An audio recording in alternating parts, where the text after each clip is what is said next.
और भाई लोग क्या हालचाल है, कैसे हो तुम लोग? सब एकदम बढ़िया। तो यार आज हम लोग पढ़ने वाले हैं 2 स्टोरीज फ्लाइंग का पार्ट 2, जो कि है the black aeroplane. Part 1 already uploaded है, नहीं देखा है तो जाओ जल्दी से उसे देख के आओ। बहुत ही मजेदार तरीके से पढ़ाया भाई वो मैंने।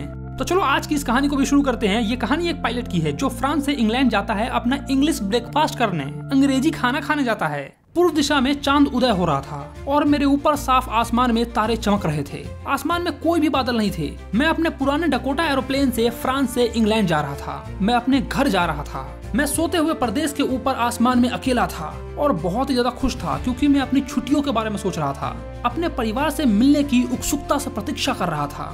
मैंने अपनी घड़ी देखी तो सुबह के 1:30 बज रहे थे, यानी कि मॉर्निंग का 1:30 हो रहा था। दोपहर वाला 1:30 नहीं, रात वाला 1:30, क्योंकि वो 2-3 बजे तो सुबह ही हो जाता है, इसलिए 1:30 मॉर्निंग। मैंने सोचा मुझे तुरंत ही पेरिस कंट्रोल रूम को सूचना देनी चाहिए। जब मैंने एरोप्लेन के आगे वाले हिस्से से नीचे देखा तो मुझे एक बड़े शहर की रोशनी दिखाई दी। मैंने अपने रेडियो का बटन दबाया और कहा, पेरिस कंट्रोल रूम, ये डकोटा DS-088 है, क्या आप मेरी आवाज सुन सकते हैं? मैं इंग्लैंड की तरफ अपने रास्ते में हूँ, ओवर। रेडियो पर से तुरंत आवाज आई, DS-088, मैं आपकी आवाज सुन सकता हूँ, आपको 12 डिग्री वेस्ट की ओर घूम जाना चाहिए। DS-088, over. मुझे पेरिस कंट्रोल रूम से 12 डिग्री वेस्ट की ओर मुड़ने का आदेश आया। मैंने मैप और कंपास की जांच की और अपनी दूसरी और अंतिम तेल की टंकी को स्विच दबाकर चालू कर दिया और फिर अपने डकोटा एरोप्लेन को 12 डिग्री पश्चिम की ओर इंग्लैंड की तरफ घुमा दिया। और मैं सोचने लगा कि मैं नाश्ते के टाइम पर इंग्लैंड पहुंच जाऊंगा और फिर वहां जाकर बढ़िया एक बड़ा सा अंग्रेजी नाश्ता करूंगा। इंग्लिश ब्रेकफास्ट करेगा क्योंकि मैं इंग्लैंड से है, समझा क्या? अबे अंग्रेज की औलाद, चुप रहे। सब चीज परफेक्ट था। ये एक आसान उड़ान थी। पेरिस लगभग 150 किलोमीटर पीछे छूट गया था जब मुझे आसमान में बादल दिखाई दिए। ये मेरे सामने एक काले पहाड़ के जैसे खड़े थे। मैं जानता था कि मैं इसके ऊपर से नहीं उड़ सकता हूँ और न ही नॉर्थ या साउथ से घूम कर जा सकता हूँ क्योंकि मेरे पास उतना तेल नहीं है। मतलब कि वो उस बादल के ऊपर से नहीं जा सकता था और न ही उसके आजू बाजू से घूम के जा सकता था क्योंकि उसके पास तेल ही नहीं था। जाता तो बस रास्ते में रह जाता, खाते रह जाता अपना इंग्लिश ब्रेकफास्ट। पगला कहीं के इंग्लिश ब्रेकफास्ट खाने के लिए फ्रांस से इंग्लैंड पहुंच जा रहा है। शायद मुझे पेरिस वापस चले जाना चाहिए, लेकिन मैं अपने घर जाना चाहता हूँ। मुझे वो इंग्लिश ब्रेकफास्ट करना है। मैं तो रिस्क लूंगा, रिस्क है तभी इंग्लिश ब्रेकफास्ट है। मैंने रिस्क लिया और अपने डकोटा एरोप्लेन को सीधा तूफान के अंदर घुसा दिया, मतलब घने काले बादल में अंदर घुस गया। बादल में हर चीज अचानक ही काली लगने लगी। एरोप्लेन से बाहर कुछ भी देखना असंभव था। एरोप्लेन हवा में उछलने लगी, लहराने लगी।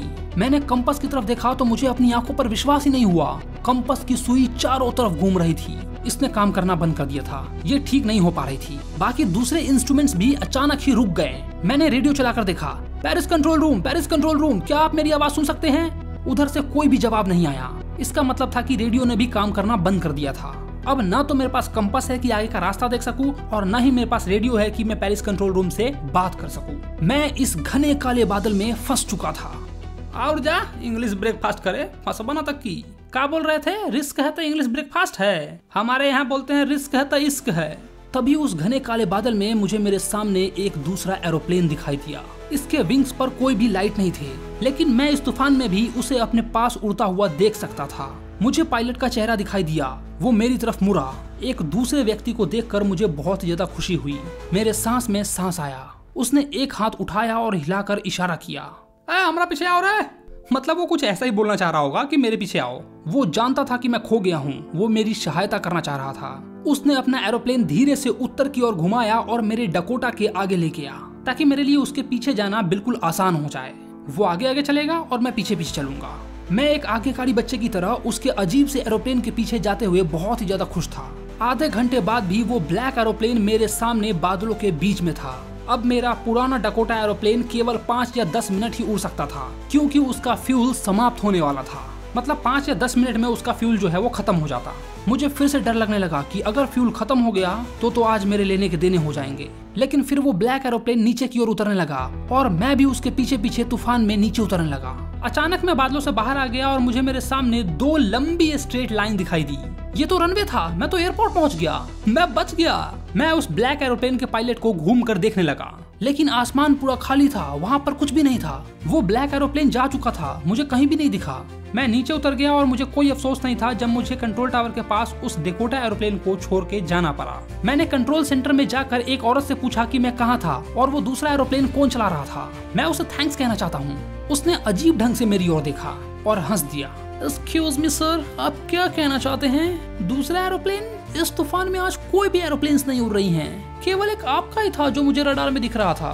तो वो कौन था जिसने सुरक्षित मुझे पहुंचाने में मदद की?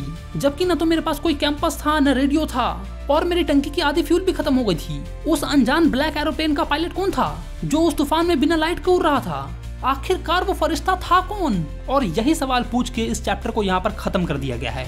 तो भाई तुम बताओ कि वो ब्लैक एरोप्लेन क्या था? इसकी इमेजिनेशन या भगवान खुद आ गए इसको बचाने के लिए, क्योंकि इसको इंग्लिश ब्रेकफास्ट जो करना था।